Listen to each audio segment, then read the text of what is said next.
Golf Manor's Village Council is looking at expanding its anti-discrimination ordinance to include sexual orientation and also gender identity. But it's getting a lot of pushback from the Orthodox Jewish community. Walter Smith-Randolph is in Golf Manor tonight with both sides of this debate. Walter, what's the latest there?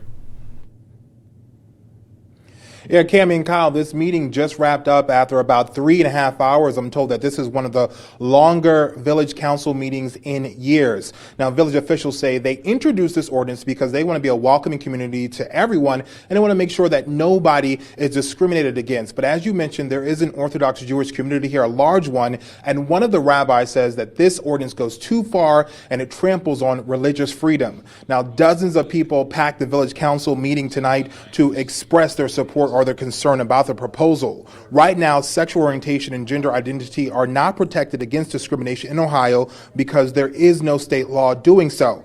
But communities like Cincinnati and Dayton have adopted local laws to protect the LGBTQ community.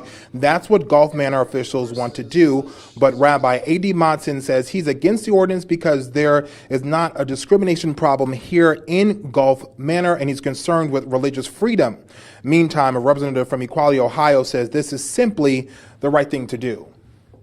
For a small community like Golf Manor to create an ordinance that is perhaps will cause conflict where it's unnecessary or cause fear when it's unnecessary, our plea is there's no reason to do that. Let's find a path forward that it can protect everyone's rights. It's disappointing to hear that anybody would be against this ordinance in its entirety. Its purpose is to protect LGBTQ individuals. LGBTQ folks don't have any remedies under state law, very, very limited remedies under federal law.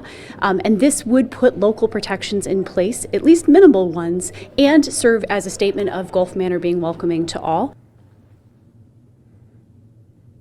Now, after that 3.5-hour debate, this ordinance was moved forward for a first reading. It needs to be read 3 times at council meetings before it can be voted on. We're live in Golf Manor tonight. Walter Smith-Randolph, Local 12 News. Cami, Kyle. All right, Walter, thank you. A bill that would protect the LGBT community from discrimination statewide stalled in the Ohio legislature.